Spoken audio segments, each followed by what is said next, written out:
Good noon. हमारी आपके साथ चर्चा, जहाँ तक मुझे ध्यान आ रहा, कल हमने मल्टी डायमेंशनल पॉवर्टी इंडेक्स की चर्चा की थी। चर्चा हो गई थी ना खुशबू?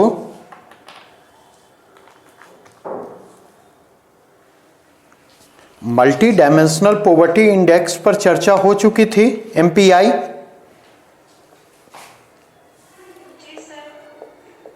आज दो चीज़ों की चर्चा करूंगा, फिर मैं वापस आऊंगा अलग टॉपिक पर।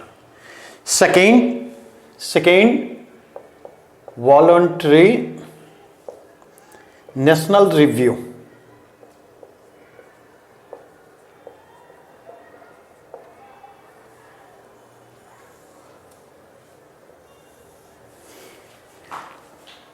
यह रिव्यू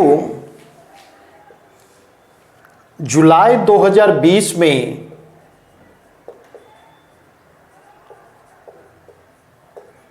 नीति आयोग के द्वारा जारी किया गया।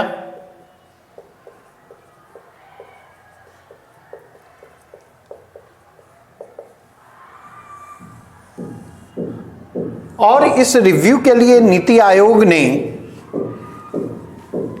मल्टी डायमेंशनल पॉवर्टी इंडेक्स 2019 को आधार बनाया।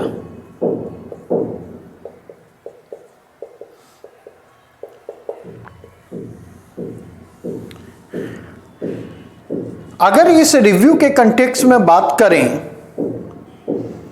तो यह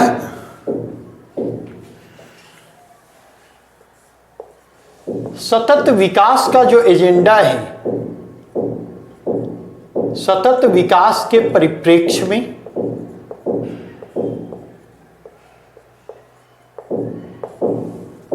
यह सतत विकास के परिप्रेक्ष्य में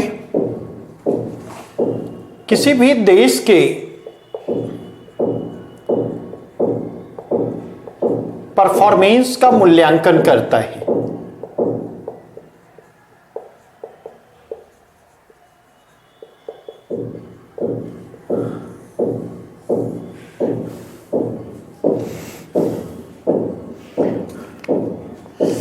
सतत विकास का वह एजेंडा, सतत विकास का वह एजेंडा जो 2030 तक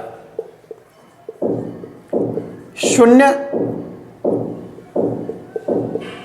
गरीबी के लक्ष्यों से परिचालित है,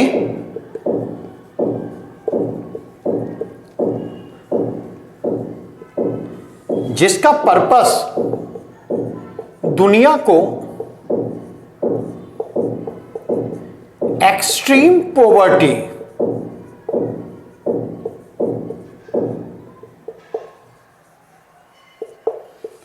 अर्थात अगर हम कहें तो अति निर्धनता से मुक्त करना है।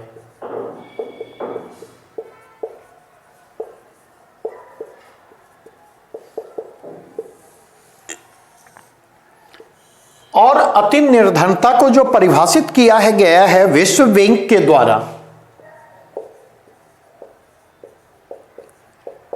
तो विश्व बैंक ने एक्सट्रीम पॉवर्टी के लिए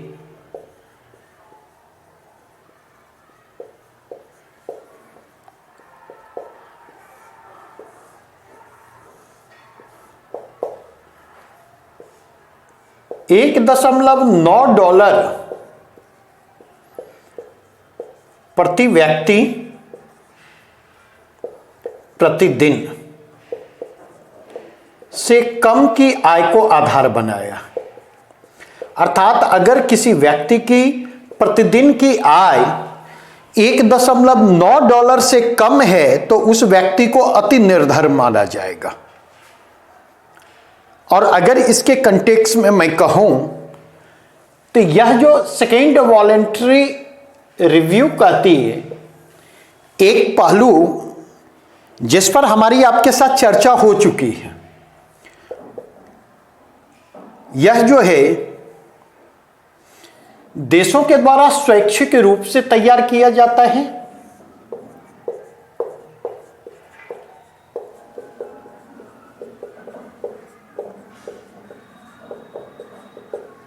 जो कि इसके नाम से ही स्पष्ट है, वॉलेंट्री नेशनल रिव्यू। इसमें जो कहा गया है भारत के संदर्भ में,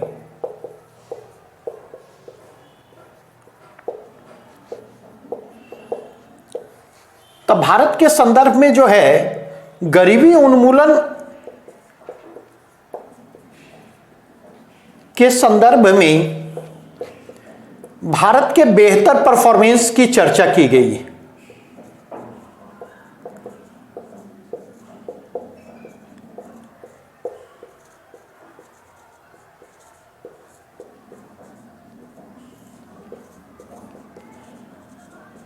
और कल जो एक आंकड़ा दिया था जो कि मल्टी डायमेंशनल पॉवर्टी इंडेक्स को आधार बना करके जारी किया गया है, तो वह जो आंकड़ा कहता है वह यह कि 2005-06 से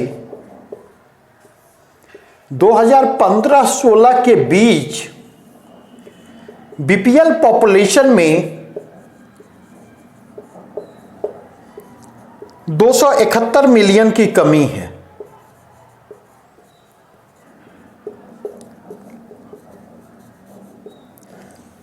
और अगर इसके कंटेक्स्ट में देखें तो यहां पर यह बतलाया गया है कि यह 640 मिलियन से कम होकर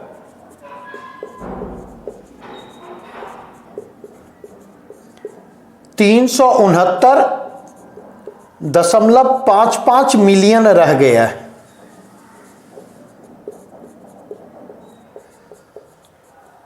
दूसरी चीज कल भी जिसकी मैंने चर्चा की थी, इस रिपोर्ट में यह कहा गया है कि शहरी गरीबी की तुलना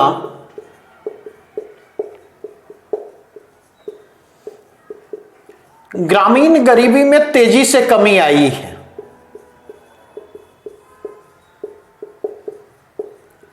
और शहरी गरीबी की तुलना ग्रामीण गरीबी में अगर तेजी से कमी आई है तो इसका एक महत्वपूर्ण कारण है ग्रामीण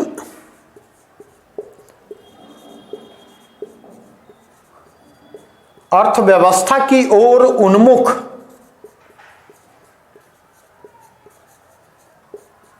विकास नीति।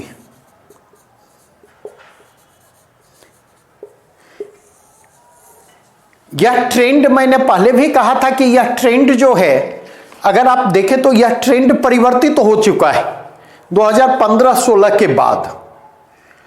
इसी कंटेक्स्ट में अगर आप देखें तो एक कॉन्सेप्ट इसमें गरीबी उन्मूलन के संदर्भ में मौजूद चुनौतियों की चर्चा की गई कि भारत में गरीबी उन्मूलन के संदर्भ में मौजूद चुनौतियां क्या हैं। तो उन चुनौतियों की चर्चा की गई है क्षेत्रीय भिन्नता के रूप में, क्षेत्रीय असंतुलन। दूसरा, उस चुनौती की चर्चा की गई है तीव्र शहरीकरण के रूप में।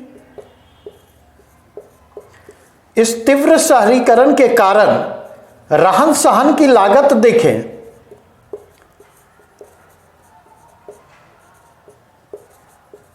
लागत में तीव्र वृद्धि का रुझान दिखाई पड़ता।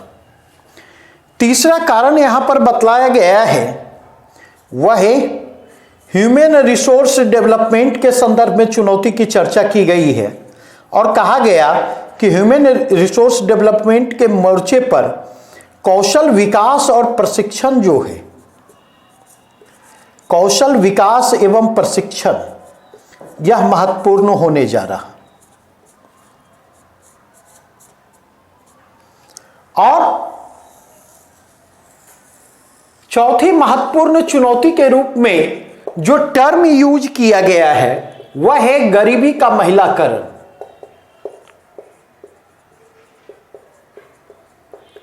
अंग्रेजी में अगर कहें तो फेमिनाइजेशन ऑफ पॉवर्टी।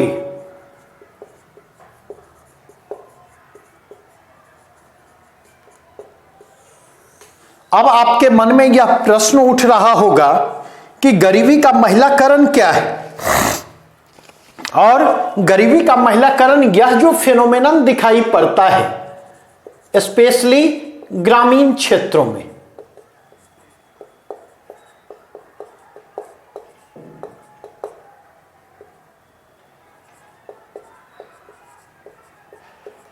यह क्या बतलाता? तो गरीबी के महिलाकरण की संकल्पना यह बतलाती है कि अगर देखा जाए तो अर्थव्यवस्था में किसी भी प्रकार के उतार चढ़ाव होते, अर्थव्यवस्था को यदि किसी भी प्रकार की चुनौती का सामना करना पड़ता है तो उस चुनौती का सबसे पहला असर जो है हाशिए पर के समूह के ऊपर पड़ता है, और हाशिए पर के समूह में भी सबसे पहले असर जो है महिलाओं पर पड़ता है।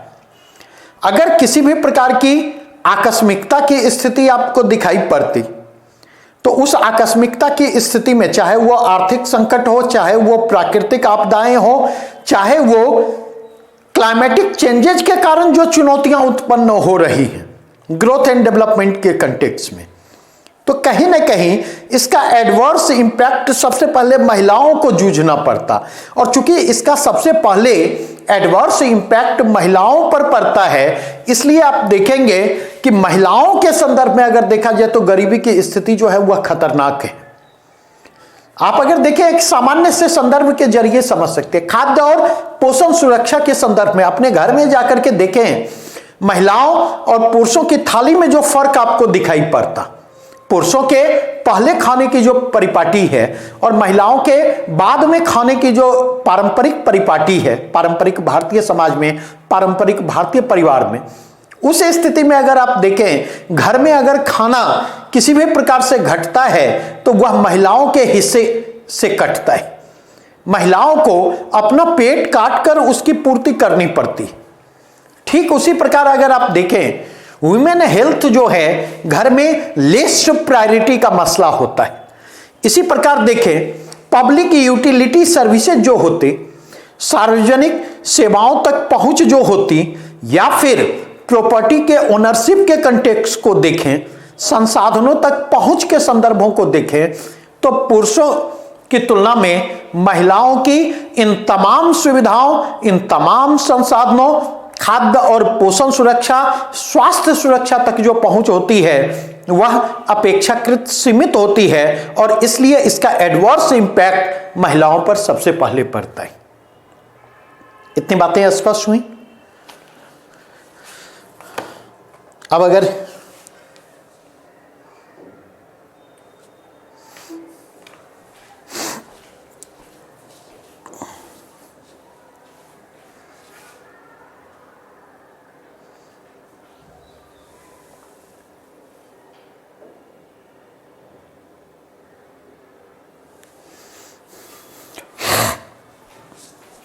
अब अगर आगे बढ़ें,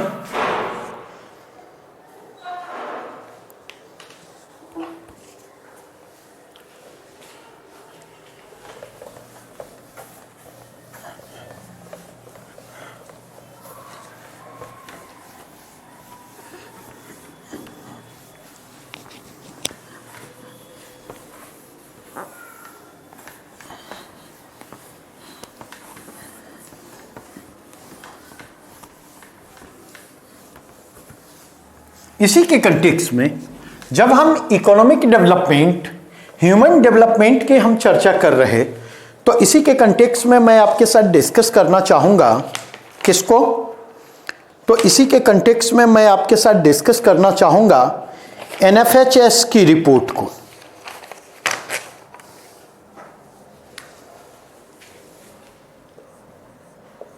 NFHS 5 national family health survey, राष्ट्रीय परिवार स्वास्थ्य सर्वेक्षण।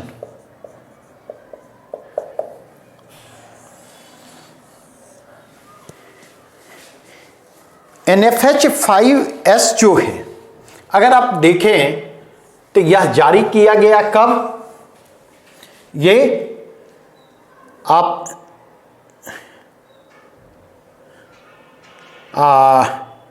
2019-20 के कंटेक्स्ट में, संदर्भ वर्ष जो है वह यहाँ पर 2019-20 है।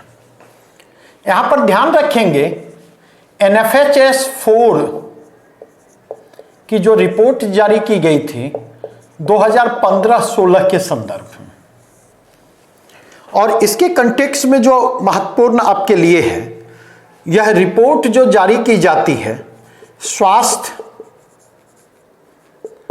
एवं परिवार कल्याण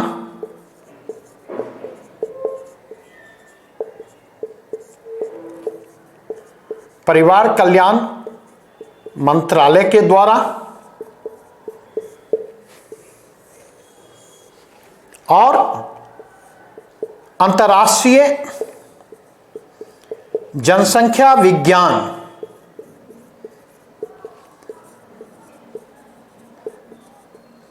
संस्थान IIPS के सहयोग से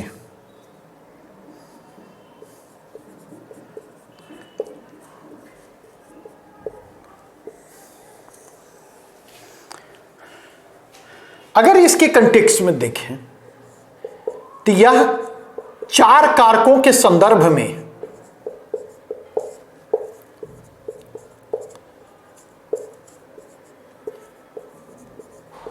परिवार स्वास्थ्य का सर्वेक्षण करती है,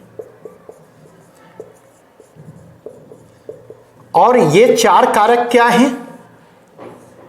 तो इन 4 कारकों को देखें, पॉपुलेशन, स्वास्थ्य,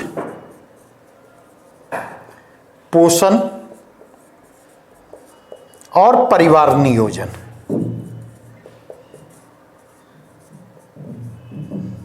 इन 4 कारकों के संदर्भ में यह सर्वे जो है वह किसका मूल्यांकन करता है? पारिवारिक स्वास्थ्य का मूल्यांकन करता हुआ आता। अगर इसके कंटेक्स्ट में आप देखें तो यह सर्वे क्या कहता है? नहीं, तो यह सर्वे मातृ स्वास्थ्य, जो कि किसके द्वारा? मैटरनल मोर्टेलिटी रेट और शिशु स्वास्थ्य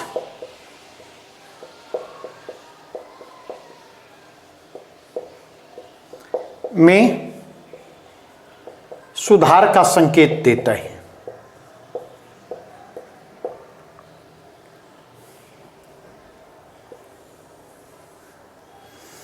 नहीं, यह जो है IMR इन्फेंट मोर्टेलिटी रेट में कमी की बात करता, यह जो है चाइल्ड मोर्टेलिटी रेट में कमी की बात करता। इन्फेंट को, शिशु को जो डिफाइन यहां पर किया गया है 0 to 1 ईयर, और चाइल्ड को जो डिफाइन किया गया है 5 साल से कम की उम्र में। नहीं, और इसका कारण बतलाया गया कि अगर चाइल्ड मोर्टेलिटी रेट और इन्फेंट मोर्टेलिटी रेट में सुधार दिखाई पड़ता है तो इसका महत्वपूर्ण कारण क्या है? तो इसका महत्वपूर्ण कारण है स्वास्थ्य सेवा और टीकाकरण की स्थिति में सुधार।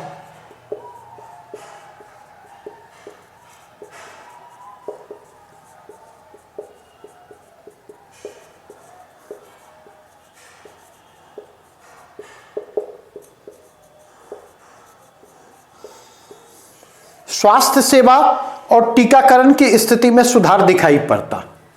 यह ध्यान रखेंगे, यह रिपोर्ट जो जारी की गई है यह प्रथम चरण है। इस प्रथम चरण में 17 राज्यों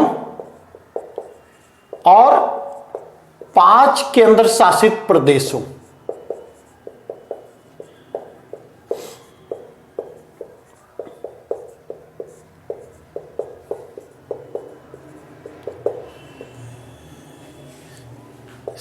दूसरा चरण जो रिपोर्ट का होगा यह अन्य राज्यों और केंद्र शासित प्रदेशों के संदर्भ में।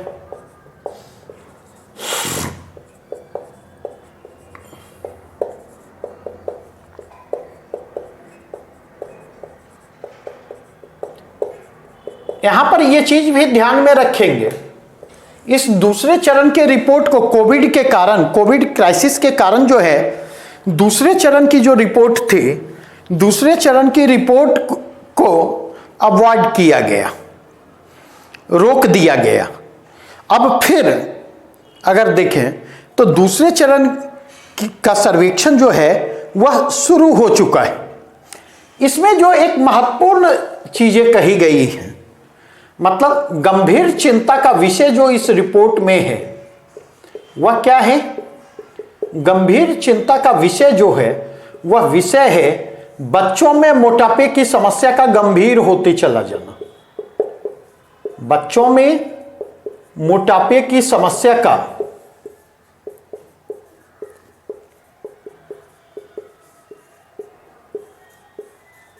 गंभीर होना। और इस संदर्भ में देखें तो NFHS 4 की तुलना में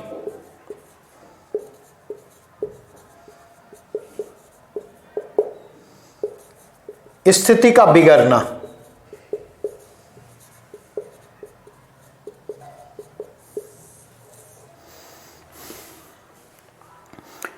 दूसरा कंटेक्स्ट देखें, इसमें कुपोषण की समस्या, एक हमने कहा बच्चों में मोटापे की समस्या, दूसरा कंटेक्स्ट अगर देखें तो दूसरा कंटेक्स्ट है बाल कुपोषण की समस्या।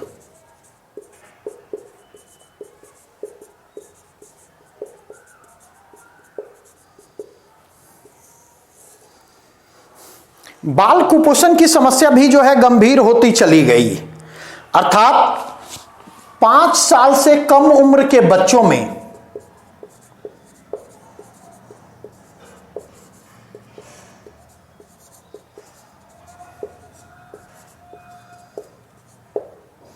एनीमिया की समस्या। एनीमिया कहते हैं ब्लड की कमी को। नहीं, इस सूची में देखें बिहार के कंटेक्स्ट में जो चीजें महत्वपूर्ण हैं, बिहार जो है इस सूची में 2 जगहों पर लीड कर रहा है।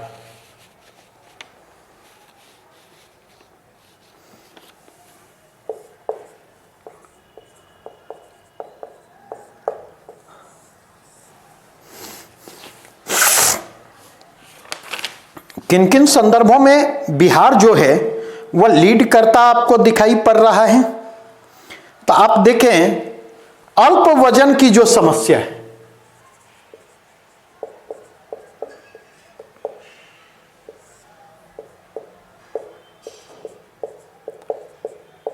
सबसे निचले पायदान पर,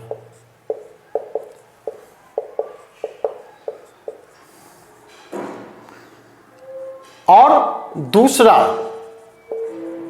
अल्प ऊंचाई या अल्प लंबाई, इसमें भी सबसे निचले स्थान पर।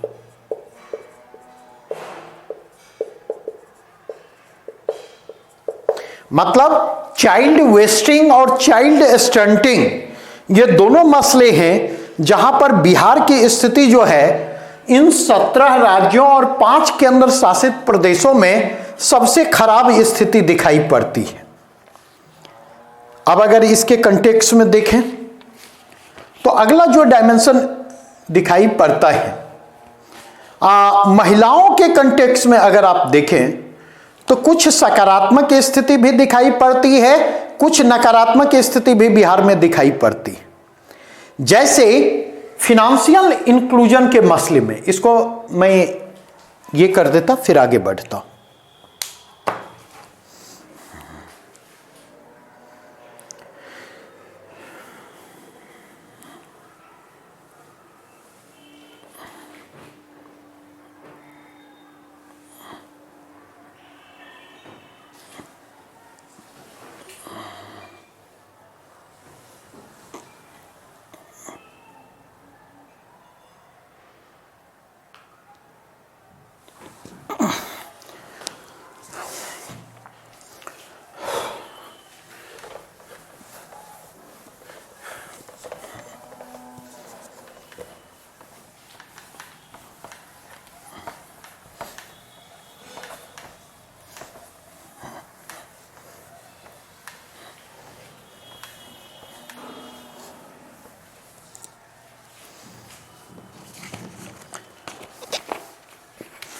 अगर बिहार के कंटेक्स्ट में बात की जाए,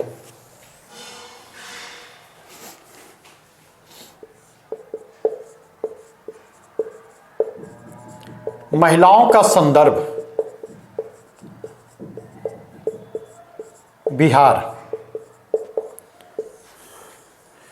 तो इसमें पॉजिटिव भी दिखाई पड़ता, निगेटिव भी। पॉजिटिव क्या है और निगेटिव क्या है? तो पॉजिटिव कंटेक्स्ट में अगर आप जाकर के देखें तो आप देखेंगे महिलाओं के वित्तीय समावेशन की प्रक्रिया, वित्तीय समावेशन के संदर्भ में महिलाओं की स्थिति में सुधार हुआ है, जो 40.9% से बढ़कर 51.4% हो गया है। तो एक महिलाओं के वित्तीय समावेशन का संदर्भ है। दूसरा संदर्भ अगर देखें, मोबाइल तक पहुंच को देखें,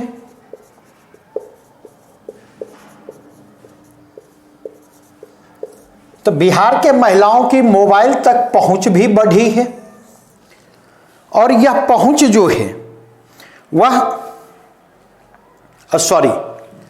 वित्तीय समावेशन के कंटेक्स्ट में देखें तो 26.4% से बढ़कर 79.1% हो गया है।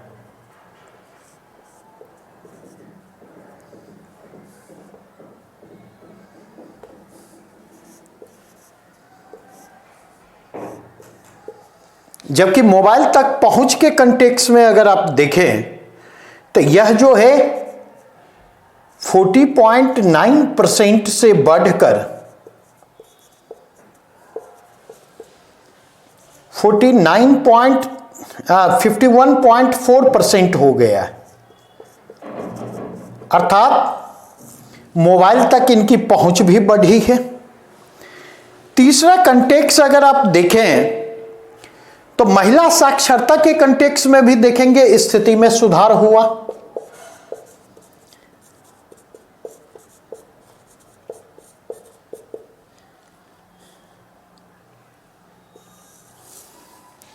जो कि 57.8% के स्तर पर है।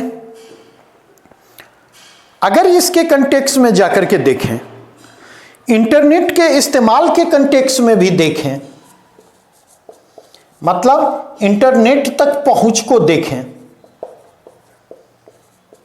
बिहार के महिलाओं की, तो इंटरनेट तक पहुंच भी 60.4% से बढ़कर 63.6% हो गई है। तो इन चारों को सकारात्मक प्रवृत्ति के रूप में लिया जाना चाहिए। नकारात्मक संदर्भों में अगर आप देखें तो नकारात्मक संदर्भों में जो है घर जमीन का स्वामित्व जो है, अर्थात ओनरशिप इन एस्टेट्स जो है, एसेट जो है वह आपको कितना हो गया है, तो 58.8 से कम होकर 55.3% रह गया है। अर्थात घर जमीन के संदर्भ में महिलाओं के स्वामित्व में महिलाओं का स्वामित्व जो है वह कहीं ना कहीं कमजोर पड़ा है। और दूसरा जो निगेटिव फेनोमेनन दिखाई पड़ता है वह क्या दिखाई पड़ता, शराब और अन्य नशाओं की ओर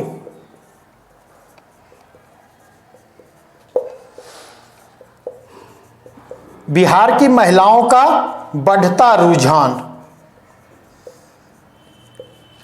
शराबबंदी के इस दौर में भी अगर आप देखें तो आप देखेंगे लगभग 15% लोग जो हैं वो शराब पी रहे हैं, और इनमें देखें अगर तो इनमें आप ये पाएंगे महिलाओं की स्थिति भी, ओवरऑल महिलाओं के संदर्भ में देखें तो महिलाओं की स्थिति आपको दिखाई पड़ती है लगभग शहरों में 0.5% महिला, और गांवों में जाकर के देखें तो 0.4% महिला जो है शराब पान करती हुई दिखाई पड़ती। एक और कंटेक्स्ट देखें जो पॉजिटिव डेवलपमेंट है वह यह कि स्कूली शिक्षा के संदर्भ में देखा जाए तो महिलाओं की स्थिति जो है वह बेहतर होती है, 22.8% से बढ़कर यह 48% के स्तर पर पहुंचती है। तो ये विविध संदर्भ हैं जिन विविध संदर्भों में नेशनल फैमिली हेल्थ सर्वे की रिपोर्ट को देखा जाना चाहिए। अब मैं वापस आऊंगा एनएफएचएस के सर्वे के बाद। कहां पर? तो मैं लौटूंगा थोड़ा सा ट्रेड रिलेटेड आंकड़ों की ओर, क्योंकि कई बार आप देखेंगे विदेशी निवेश जिस पर मैं चर्चा कर चुका हूं, और व्यापार से संबंधित आंकड़ों से भी प्रश्न उठा करके पूछे जाते हैं।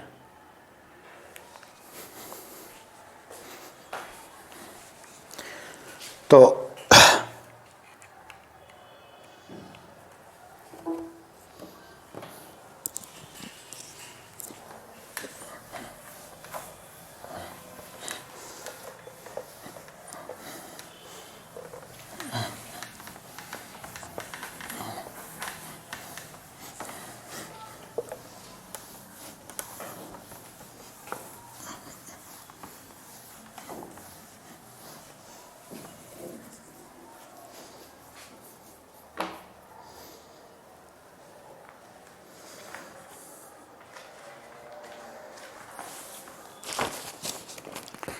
यहां पर देखें भारत का विदेशी व्यापार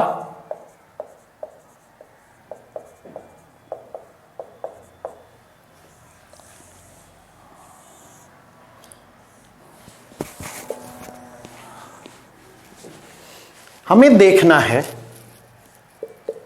पहला, 5 सबसे बड़े व्यापारिक भागीदार,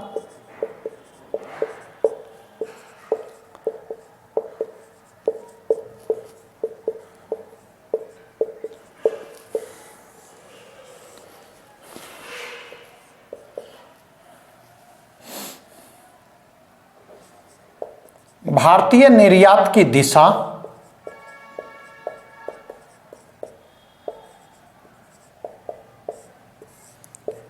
top 5 country,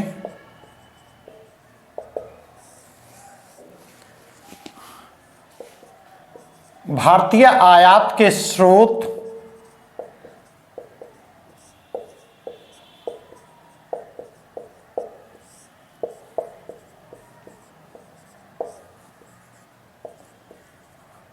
top 5 sources of import,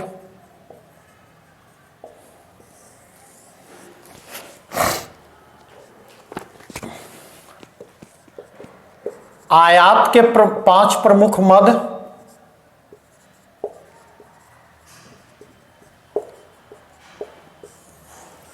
और निर्यात के 5 प्रमुख मद।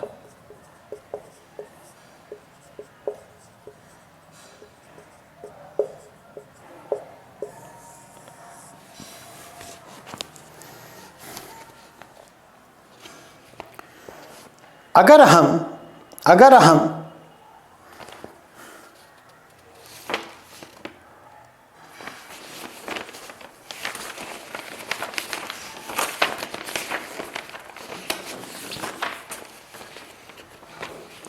भारत के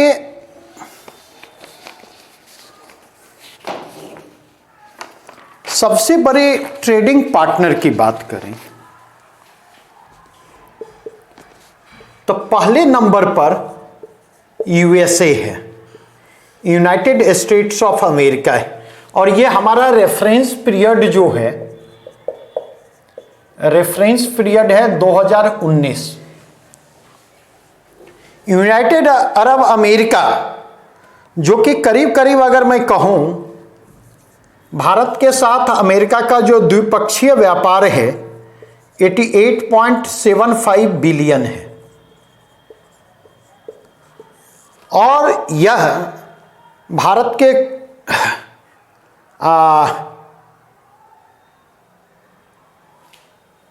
यह द्विपक्षीय व्यापार है जिसमें व्यापार अधिशेष जो है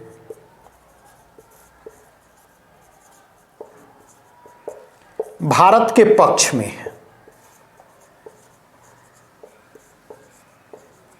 2019 में अगर देखें तो यह 17.42 बिलियन, ये अमेरिकी डॉलर में हम बात कर रहे हैं, यूएस डॉलर। और यह अमेरिका लगातार दूसरा साल है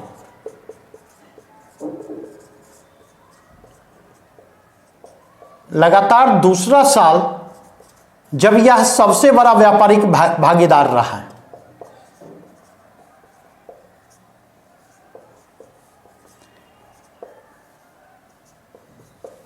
इसके पहले जो है चीन था। दूसरे नंबर पर अगर आप देखें तो दूसरा सबसे बड़ा व्यापारिक भागीदार भारत का जो है वह चीन है। चीन के कंटेक्स्ट में भारत के द्विपक्षीय व्यापार को देखें तो यह 81.87 बिलियन अमेरिकी डॉलर रहा है 2019 में। और भारत और चीन का बैलेंस ऑफ ट्रेड जो है भारत के प्रतिकूल रहा, अर्थात निगेटिव में रहा है। कितना? 48.66 बिलियन अमेरिकी डॉलर।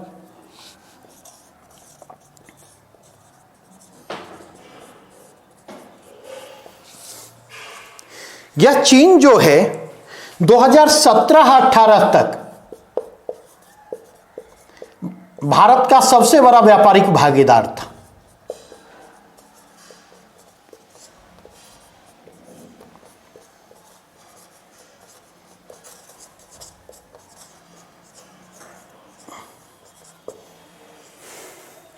यहां पर एक चीज ध्यान रखेंगे, चीन के साथ द्विपक्षीय व्यापार में जो कमी दिखाई पड़ती है, और द्विपक्षीय व्यापार में कमी के साथ साथ चीन के साथ द्विपक्षीय व्यापार जो हमारा है वह व्यापार संतुलन भी जो है वह जो घाटे में है, घाटे में जो कमी दिखाई पड़ती है, तो वहां पर ध्यान रखेंगे रीरूटिंग ऑफ चाइनीज ट्रेड।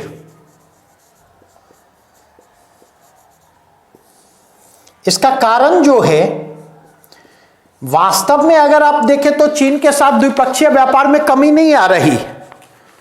वास्तव में देखें चीन के साथ हमारा व्यापार घाटा कम नहीं हो रहा, बल्कि वो रीरूटिंग हो रहा है। और रीरूटिंग जो हो रहा है वह दो कारणों से हो रहा है। पहला कारण जो है, आप देखें वर्तमान सरकार जब से आई है पिछले 6 वर्षों के दौरान रह करके देखेंगे नेशनलिस्ट सेंटिमेंट को उभारने की कोशिश की जाती है और बाइकॉट चाइना की बात की जाती है।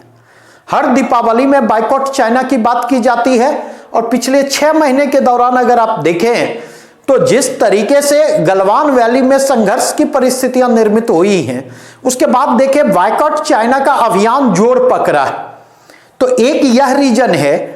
और दूसरा महत्वपूर्ण रीजन जो आपको दिखाई पड़ता है, वह दूसरा महत्वपूर्ण रीजन यह है कि बढ़ते हुए व्यापार घाटे को लेकर जो भारत की चिंताएं और बढ़ते हुए व्यापार घाटे को कम करने के लिए भारत के द्वारा जो चीन पर दबाव निर्मित किया जा रहा है, कहीं ना कहीं ये दो महत्वपूर्ण कारण हैं जिन कारणों से आपको द्विपक्षीय व्यापार में भी गिरावट दिखाई पड़ती, व्यापारिक घाटा भी कम होता दिखाई पड़ता। लेकिन अब चीनी वस्तुएं जो हैं डायरेक्ट भारत नहीं पहुंचती हैं, बल्कि चीनी वस्तुएं हांगकांग के रास्ते से भारत पहुंचती हैं। और इसके कारण आप देखेंगे इसका परिणाम यह होता कि हांगकांग के साथ हमारे द्विपक्षीय व्यापार में उसी अनुपात में तेजी दिखाई पड़ती है जिस अनुपात में आप देखेंगे चीन के साथ द्विपक्षीय व्यापार में कमी दिखाई पड़ती, पहली चीज। दूसरी चीज अगर आप देखें तो दूसरी चीज आपको यहां पर दिखाई क्या पड़ता, तो चीन के साथ व्यापारिक घाटे में जितनी कमी दिखाई पड़ती, उसी अनुपात में देखें हांगकांग के साथ व्यापारिक घाटा बढ़ता हुआ दिखाई पड़ता। आज से अगर मैं 2 साल पहले कुछ वर्ष पहले की बात करूं तो हांगकांग के साथ हमारा द्विपक्षीय व्यापार जो है अधिशेष की स्थिति में था, सरप्लस की स्थिति में था, और यह सरप्लस 4 बिलियन अमेरिकी डॉलर का था। लेकिन करेंटली अगर देखें 2019 के कंटेक्स्ट में बात करूं तो भारत और हांगकांग के बीच का द्विपक्षीय व्यापार जो है वह घाटे में जा चुका है, और यह घाटा 10 बिलियन अमेरिकी डॉलर का है।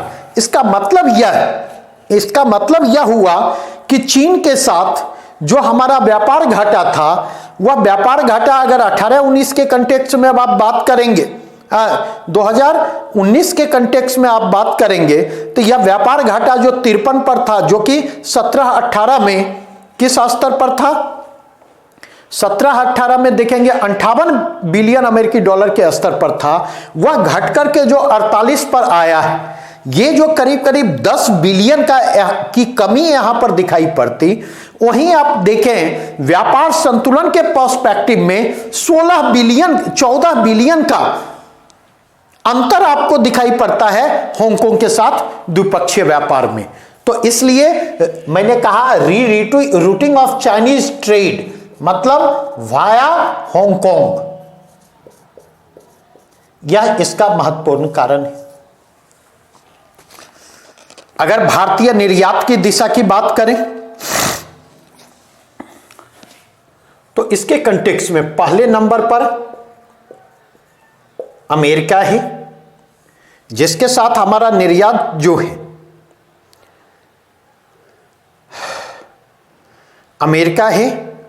जिस अमेरिका के साथ हमारा निर्यात जो है करीब 54 बिलियन यूएसडी का है, और कुल निर्यात में अमेरिका की भागीदारी 16.8% है।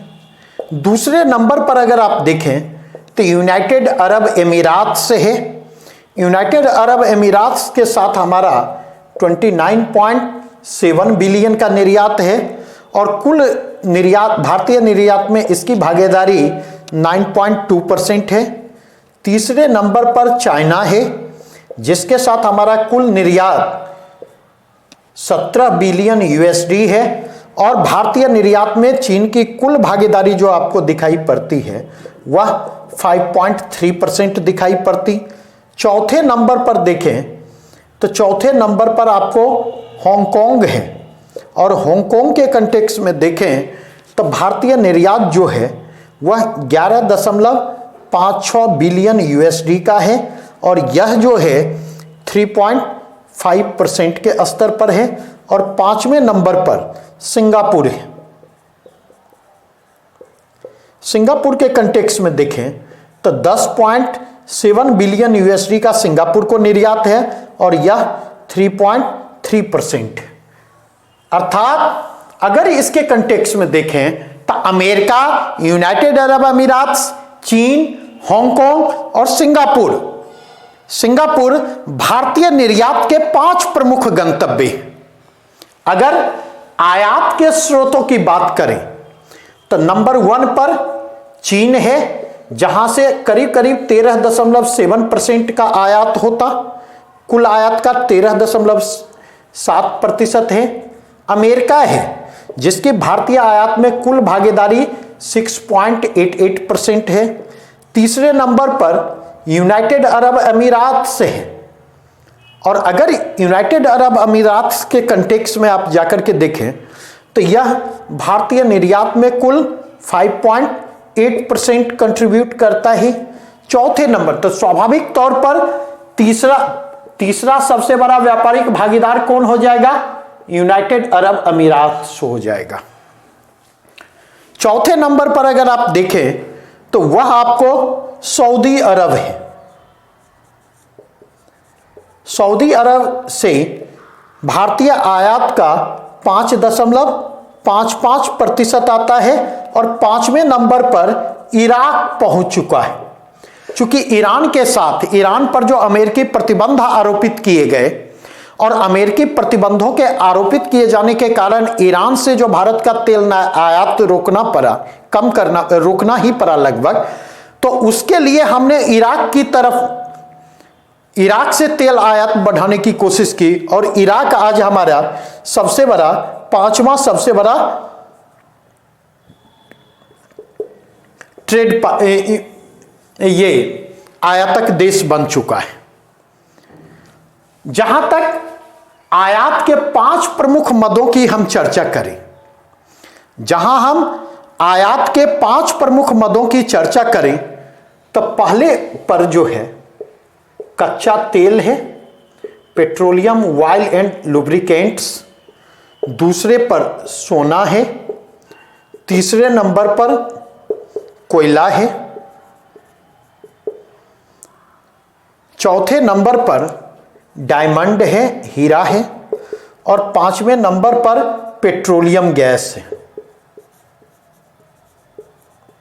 ये भारतीय आयात के 5 प्रमुख मद हैं। और भारतीय निर्यात के 5 प्रमुख मदों की चर्चा अगर करें तो पहले नंबर पर देखें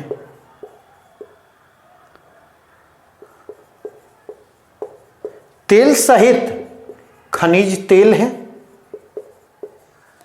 दूसरे नंबर पर, मतलब अगर आप देखें तो क्रूड ऑयल का हम इंपोर्ट करते हैं और फिर उसको रिफाइंड करके हम भेजते हैं।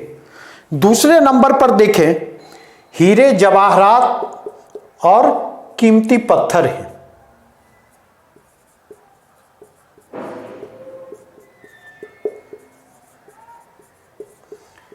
तीसरे नंबर पर देखें मशीनरी है, कंप्यूटर सहित। चौथे नंबर पर देखें तो ऑर्गेनिक केमिकल है।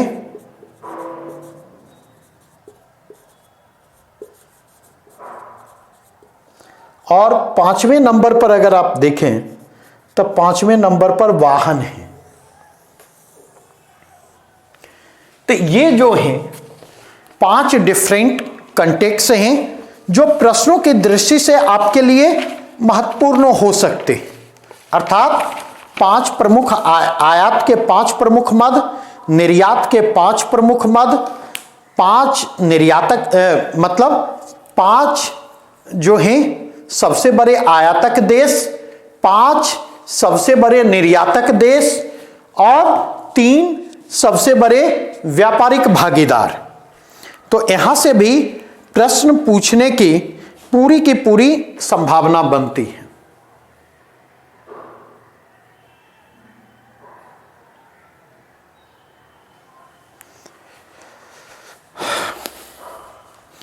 अब लास्ट डायमेंशन में पिक करूंगा।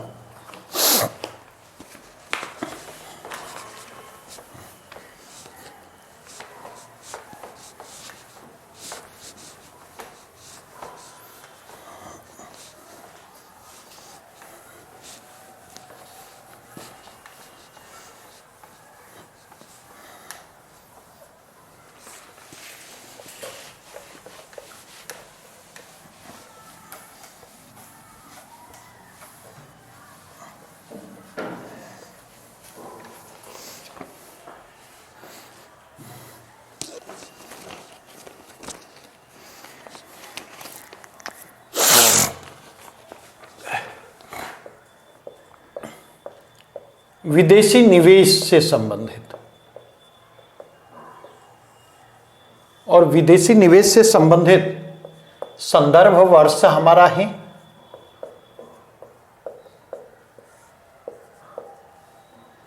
2019-20।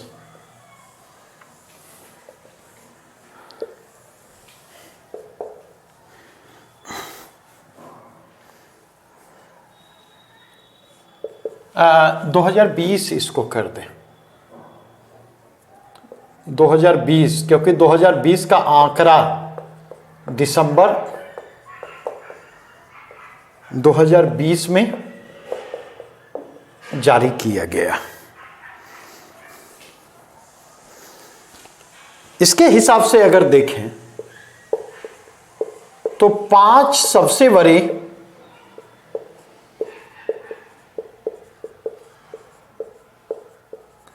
विदेशी निवेशक,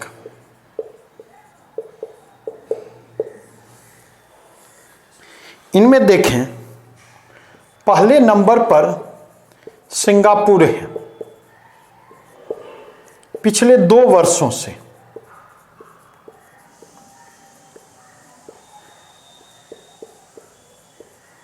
सिंगापुर से करीब करीब 30% ऑफ एफडीआई सिंगापुर से आता है।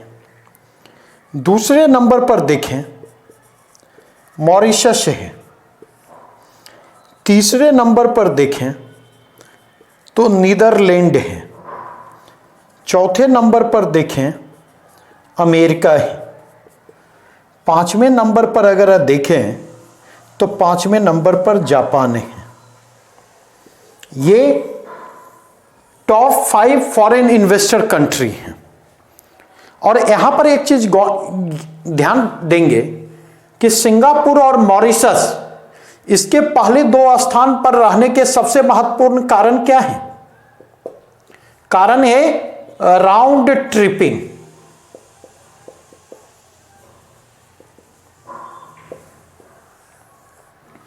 राउंड ट्रिपिंग, और यह राउंड ट्रिपिंग जो है, इस राउंड ट्रिपिंग का कारण क्या है? दोहरे कराधान से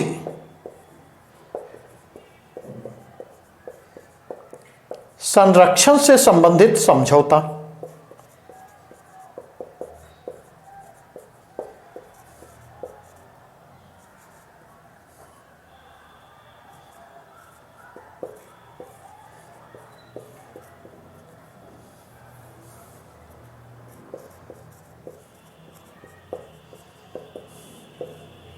मतलब यह भारत का सिंगापुर और मॉरिशस के साथ डबल टैक्सेशन अवॉइडेंस एग्रीमेंट जो है, उस एग्रीमेंट का फायदा उठाने के लिए क्या होता? तो इसका फायदा उठाने के लिए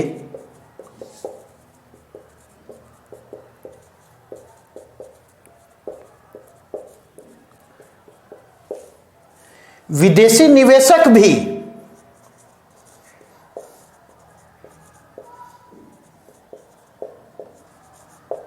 और भारतीय निवेशक भी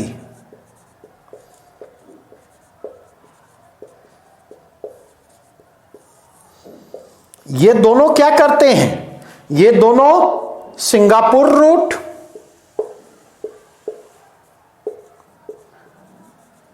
और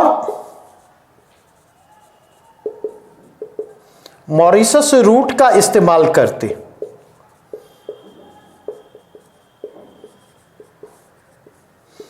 और यही कारण है कि सिंगापुर और मॉरिशस से एफडीआई का फ्लो जो है अपेक्षाकृत आपको ज्यादा दिखाई पड़ता। राउंड ट्रिपिंग का मतलब क्या है? यहां से भी प्रश्न पूछा जा सकता, ध्यान रखिएगा। राउंड ट्रिपिंग का मतलब है भारत का काला धन पहले भारत से बाहर जाता,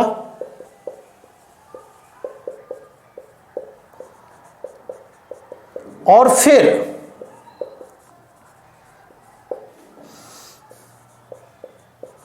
मॉरिशस या सिंगापुर होते हुए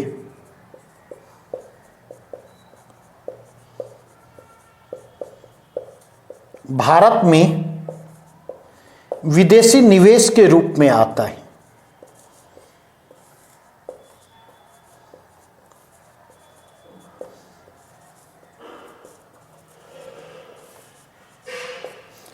मतलब चूंकि भारत का पैसा घूम फिर करके अवैध रूप से रूट बदल करके वापस भारत आ रहा है, इसलिए इस प्रक्रिया को राउंड ट्रिपिंग कहा जा रहा।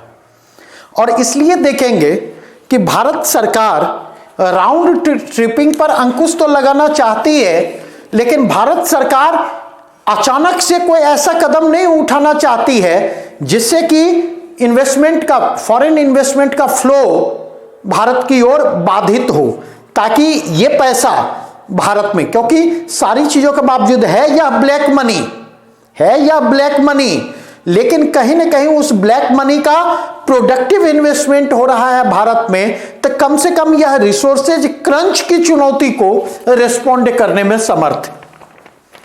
ठीक उसी प्रकार विदेशी निवेश के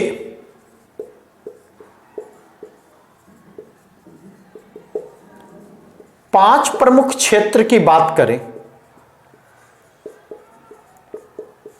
विदेशी निवेश की दिशा की बात करें, तो ये पांच प्रमुख क्षेत्र कौन कौन से हैं? पहले नंबर पर सेवा क्षेत्र है, दूसरे नंबर पर कंप्यूटर है, दोनों हार्डवेयर और सॉफ्टवेयर। तीसरे नंबर पर अगर आप जाकर के देखें, दूर संचार है, टेलीकम्युनिकेशन। चौथे नंबर पर देखें ट्रेडिंग है। पांचवें नंबर पर देखें ऑटोमोबाइल है।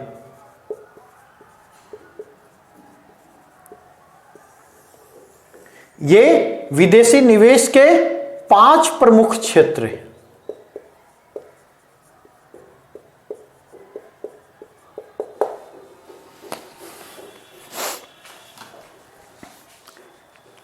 क्लियर? यहां तक में कोई दिक्कत?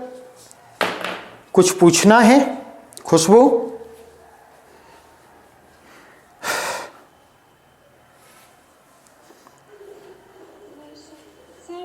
रक्षा क्षेत्र भी सेवा में आ जाएगा क्या? रक्षा क्या क्षेत्र रक्षा क्षेत्र सेवा में कैसे आएगा? क्योंकि इसमें 79% शायद एफडीआई का किया। तो इसका क्या मतलब है? कई क्षेत्र ऐसे हैं जहां पर 100% एफडीआई को अनुमति दी गई है, लेकिन इसका मतलब ये थोड़े है कि वो जो है टॉप एफडीआई अट्रैक्टिंग सेक्टर में तब्दील हो जाएगा। ठीक है, ये बातें स्पष्ट हुई। तो ये मोटा मोटी आज हमने इकोनॉमी रिलेटेड करंट के मेजर पोर्शन को आज हमने फिनिश किया। ठीक है, कल पॉलिटी रिलेटेड करंट के टॉपिक को हम कवर करेंगे। ओके, सर कल का बोर्ड वर्क नहीं आया सर ग्रुप में। क्या? बोर्ड वर्क से वो आपको चला जाएगा, कल की चिंता आज ना करें, मिल जाएगा। ठीक है, thank you sir. Okay, welcome.